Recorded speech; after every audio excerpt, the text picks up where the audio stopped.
So again, we're going to have the midterm in a couple of days, and I want to review the three different parts. We did Unit 6 in January. That was solving systems. We did exponent rules, the 7 rules of exponents, Unit 7. That was in February. And we also did growth and decay functions, exponential growth and decay functions. That was in February. And most recently, we had half of Unit 8, polynomials, adding and subtracting, multiplying, and classifying them. So I think on this video only, I'm going to just focus in on this first section, Unit 6, solving systems. Let's jump right in. Again, I would like you to take some notes. We're going to write down solving systems because that's what we're covering. And if we zoom in, let's begin with what is a system? Okay, what is a system? It's simply two equations working together. Okay, now you don't have to write this definition down, right? But I do want you to write this down, that there's three methods of solving systems. We learned three methods back in January. The first method was solving by graphing. Second method was solving with the substitution method. And the third and final method that we learned was called linear combinations method, also known as elimination method. Okay, so we need to know these three methods, and in this video we're going to review all three. So please write down three methods of solving systems: 1, solving by graphing; 2, substitution; 3, linear combinations elimination method. Okay, so let's begin by talking about how do we solve an equation when it's graphing. Well, if you have both equations, remember a system is simply two equations working together. So we have a system right here, a system right there. So if we compare these two systems, which equations are ready to graph? Which equations are ready to graph? The one on the left side system or the one on the system on the right? On the right, they have a y equals mx plus b, y equals mx plus b. So right here is probably the only time I would ever solve by graphing, unless somebody actually gives me the graphs. But you see, when you solve by graphing, when you graph a line, that line represents the infinite amount of answers of one equation. And if you graph the other line, it represents the infinite amount of answers of the other equation. So if you want that one answer, that x and y value that works for both equations, all you got to do is graph them and find the point of intersection. And once again, let me repeat, the only time I would ever solve by graphing is if they're both in y equals mx plus b form, y equals mx plus b form. I'm going to solve by graphing here. Check it out. And you don't even have to graph it if you already know how to graph. We know that the b value on both of these are 3. So they're both going to cross at 1, 2, 3. They cross right there. The top equation, from this point, the rise is -2, the run is 1, right? The slope is -2 over 1. So you're going to go down 2 over 1, put a dot there. There's your line. And the other one, I'm going to graph this one in blue, crosses at 3, same spot. And you go up 4 over 1, right? Up 4 over 1. So up 1, 2, 3, 4 over 1. It's just a sketch.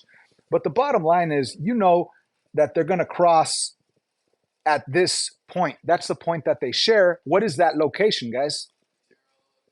0 on the x, 3 on the y. And that is your answer. Okay, that's your answer to the entire system. Okay, now what does it mean that that's your answer? That means that your x value is 0 and your y value is 3, right? So if you plugged in x being 0 and y being 3, it's going to say 3 equals -2 times 0, that's 0. So 3 equals 3. Yeah, absolutely. So you check the first one, it works. You plugged in 0 for x, 0 for y, and it came out to be a true statement. Same thing here, plug in a 0 right there and a 3 right there. It would say 3 equals 4 times 0 is 0, plus 3 is 3. Yeah, 3 equals 3 for sure. We have double checked it. We're absolutely positive that the answer is 0, 3. Now, on the midterm, bless you, it may not give you the entire answer. It might just say, what is the y value of your answer? Then you would just say, oh, it's 3. What's the x value of your answer? Oh, it's 0. But right here on this review, what I need to understand, or what I need you to understand, is when you have both equations ready to graph, you might as well think of them, you might as well graph it and solve by graphing. If you have a point of intersection, that is your answer, the location of that point of intersection. But then again, let's say you were graphing your two equations, and let's say your first line was like this, and let's say your next line was with the same identical slope, which means that they don't cross. Then what would that represent? What would your answer be to a system that when you graph them, they don't cross. What's the answer there? That means that they're parallel, which means that they're not going to cross, which means that they're not going to have a point in common, which means they don't have a solution. So right here, we would say no solution. Okay? So when they cross, the location of where they cross, that's your answer. When they don't cross, then no solution is your answer. Does that make sense? This is all by graphing. And let's do one more situation by graphing. Let's say I was solving by graphing. They're both in y equals mx plus b form. Let's say I graph the first line, and it's that blue line. And then let's say I graph the next equation as a red line, but when you graph it, it's the same identical line. Then what's your point that's in common? All the points are in common. So what would that answer be right there if you were graphing there? Infinitely many solutions. IMS. Infinitely many solutions. Once again, most of the time when they're in y equals mx plus b, y equals mx plus b, you graph them, there's one point, that's the answer. But there's those special cases when you graph both of them and they're parallel, that's no solution. If they were parallel right from the start, you would see that you have the slopes identical. Then they'd be parallel, then you could conclude no solution. If you graph them and it's the same exact line, then it would be infinitely many solutions. But that's barely the first method of solving systems, solving by graphing. I would only use that if both of them are in y equals mx plus b. I would not use that on this next one over here. See this next one, you have y equals mx plus b, but the other one's not in y equals mx plus b. So I'm not going to bother going by graphing. I want to do a different method. Let's talk about other methods. The second method that we learned after graphing, because graphing, it's not always perfect. If you don't have graph paper, maybe your point of intersection is really far away from the origin, graphing's not always perfect. Let's move on to substitution. What is substitution? That's when you have x by itself or y by itself, and you substitute whatever that x equals or whatever that y equals into the other equation, okay? So I would not use it on this one. I would use it on this one right here because it says y equals some stuff. So you could take this stuff and plug it in to the other equation where that y is, right? But before I even do that, the final and best method is linear combinations method or elimination method. Okay, now what does that mean, linear combinations? That's when you have them organized and lined up. X is on top of x's, y is on top of y's, equal on top of equal, number on top of number. It's called linear combinations because you want to combine this top line with the bottom line. You're going to combine the x's, combine the y's, and combine the numbers, and you're going to get a new equation down here. But the only reason why you would actually combine the lines is if something eliminates. That's why it's called elimination method. So if I combine these lines, will something eliminate? The y's do not eliminate, right? Not yet. Not yet, because 2 plus 2 is 4. The x's don't eliminate either. That's a negative 1 plus 2. That'd be a positive 1. So they're not ready to combine. What do we need to do? We need to modify one or both equations to get something to eliminate. Does that make sense? So that's why it's called linear combinations method, because you want to combine the lines, but it's also called elimination method because you want either x's or y's to eliminate. So the only way that the x's will eliminate is if they're exact opposite values. So I would like to change this negative x to become a negative 2x. That way when I combine it, it'll cancel with the positive 2x. Or even easier, I could just change this positive 2y into a negative 2y. That way it'll cancel with the positive 2y when I combine them. The y's would eliminate. But there's many roads to the same place. You could choose to cancel out x's. You'd have to multiply the whole top equation by by 2. So it'll cancel with that 2. Or even easier, multiply the whole top equation by negative 1.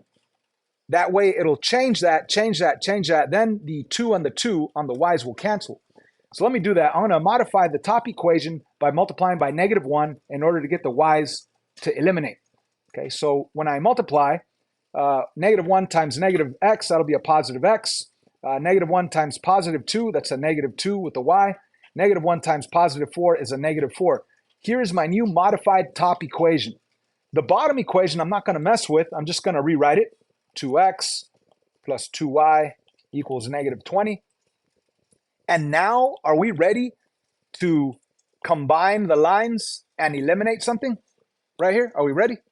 Yes. When I combine them, the x's don't eliminate, but the y's do. You see, that's the whole purpose of this, to get something to eliminate.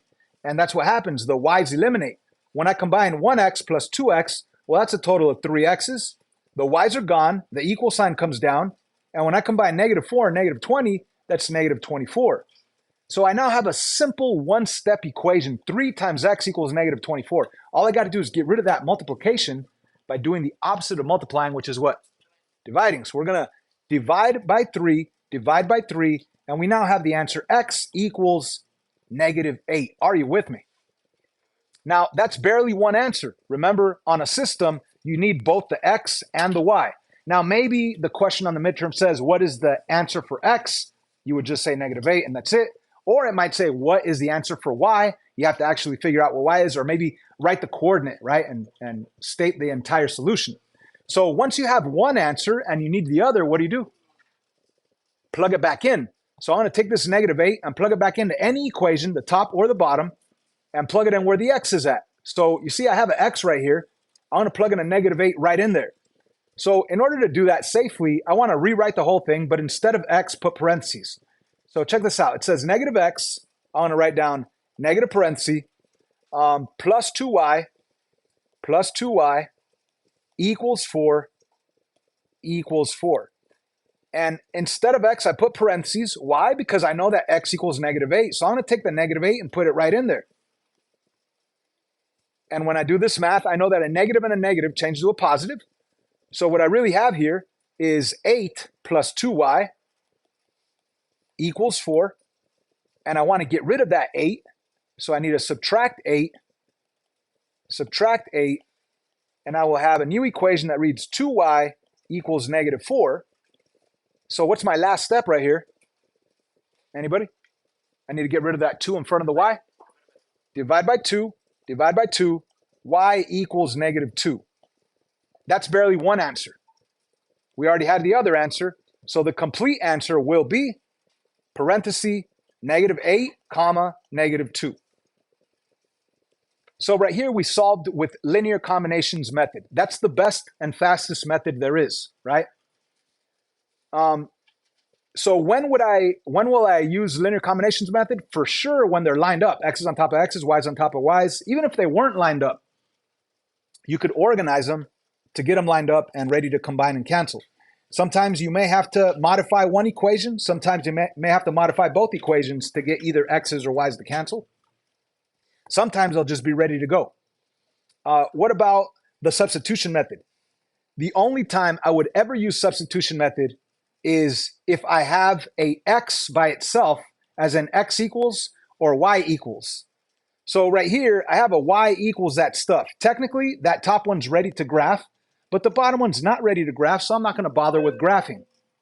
So because I have y equals this junk right here, I'm going to use the substitution method. Maybe we should write that down in our notes. Let's go back to where we said substitution. You could put use when x equals some stuff or when y equals some stuff. So when you have x equals some stuff or y equals some stuff, you plug it into the other equation. So on this one, and I hope you guys copy it down, we're going to take this y equals this stuff right here, and we're going to plug it into the equation that we have not used, right? The other equation. And we're going to plug it into what? Into y. Why are we going to plug it into y? Because it says y equals. If it would have said x equals, I'd be plugging it into x. But it says y equals, so we're going to plug it into y. And I like circling and drawing arrows showing what I'm doing. I want to take this -2 plus 5 and put it right in there where the y is at. So my bottom equation, it's going to say this. It's going to say 10x plus 5y equals 10. Now notice that I put parentheses instead of y because I already know that y equals this junk, and I'm going to plug this junk right in there with parentheses. So that junk is -2x plus 5. This is called the substitution method. Why is it called substitution method? Because you're substituting the binomial into the variable that it equals on the other equation. So this equation now reads 10 plus 5 times negative 2x plus 5 close parenthesis equals 10. To solve an equation, you're going to have to simplify, distribute first. 5 times negative 2 is negative 10 with an x. 5 times 5 is positive 25. Bring down the 10x that's in front. You have those three terms. I mean, technically, you still have the equals 10 over here. But you still have three terms, and out of those three terms, you could combine the x's with the x's. So check out what happens here. 10x, take away 10x, what happens? 0. There are no more x's. What do we have left? We have 25 equals 10. That's false, right? That's impossible. Yeah, exactly. 25 equals 10, that's impossible. That's where you say no, as in no solution, right? There is no x or y value that you could plug into this that'll give you 25 equaling 10. It's impossible. It doesn't work. So no solution. But anyways, my purpose with demonstrating this is to know when to use substitution. Did you have to use substitution? No, you didn't have to. You could have, if you wanted to, added 2x right from the start, add 2x on this y, on this y, on this side. That way you'll get the equation positive 2x plus y equals 5, and they'd be lined up on top of the other one. Then you could use linear combinations. But why do that? If it's ready to substitute, if you have x equals or y equals, you might as well substitute that binomial into the other equation and then solve it. Okay. Now this happened to be something impossible, so we said no solution. If I would have plugged it in and I would have ended up with something that's always true, like 25 equals 25, then that would be infinitely many solutions.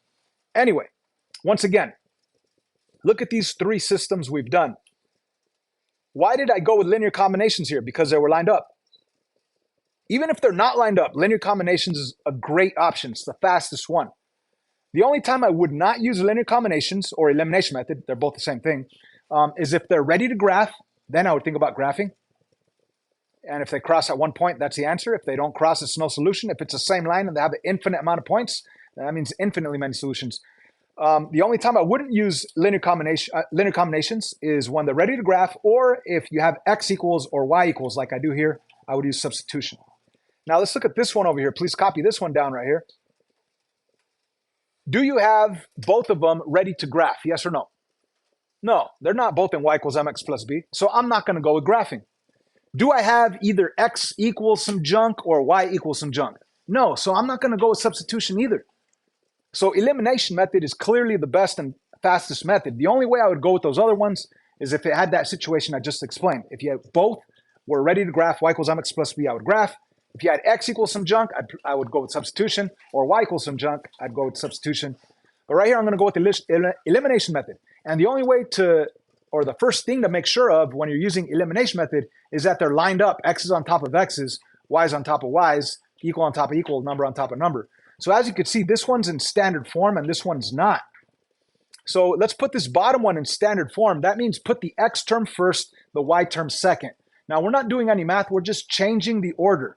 The minus does belong to the 2x. So when I move this minus 2x to the front, it's going to take that minus with it. So it's going to be a minus 2x with a positive y equaling negative 14. So the top one, we're not going to mess with. The top one stays the same. X minus y equals 6. The bottom one, you're going to put negative 2x first, positive y second, equals negative 14. Does everybody understand what I just did? All I did was switch the x and the y, switched them. And of course, the minus went with it. And the y was positive, that's why it's plus. Now that they're lined up, I could think of combining the lines if they're ready to eliminate. Are they ready to eliminate? If I combine the top line in black with the bottom line in red, will something eliminate, x's or y's? The y's. So it's ready to combine. It's ready to do linear combinations. Let's do it. Combine 1x minus 2x's. How do you end up? 1x minus 2x's? You end up with a negative 1x. The negative y and the positive y completely cancel out. The 16 take away 4, that's negative 8. Are you with me? Okay. Now you have negative 1 equals negative 8. That's a simple one-step equation. To solve it, all you have to do is divide by negative 1. Divide by negative 1. So you're going to end up with x equals positive 8. You have one answer. You need the other answer. What do? substitute it back into any equation you want. The top one looks a little bit nicer. It has smaller numbers, so I'm going to plug it into the top one. You see how it says x right here? Instead of x, I'm going to write an 8 right there. So I'm going to write 8, take away y equals 6. All I did was plug in the 8 right there where the x is at. So now let's solve it. All we got to do is get rid of that 8 by subtracting 8, and we will end up with negative y equaling negative 2. And of course, you don't want a negative y, you want a positive y, so you have to divide both sides by negative 1 or multiply both sides by negative 1, and you get y equals positive 2. So your x value is 8, your y value is 2. So what is the answer to this system? 8, 2. That's right. So I used elimination method on this one because I'm always going to use elimination method. The only time I don't use elimination method is if I have y equals, like this one, or x equals. That way I could use substitution. Or if they're ready to graph, I'm not going to bother with elimination method. If they're ready to graph, you could look at it and most of the time see, oh, they have the same slope, they're parallel, that means no solution. Or, oh, they have the same b value, that means that they cross at the same location, 0, 3. So most of the time, use elimination method. Sometimes use substitution or graphing, okay? So that's a wrap right here on the first part of the midterm, the first part of 3, solving systems. So if you're like, I understand what he just taught, and let's say you did poorly on the Unit 6 test back in January. If you kind of understand it now, you could go back and work on that practice test for Unit 6 from January, and then you could retake the Unit 6 test after school, all right? Anyways, I'm done. This video will be uploaded to Google Classroom later.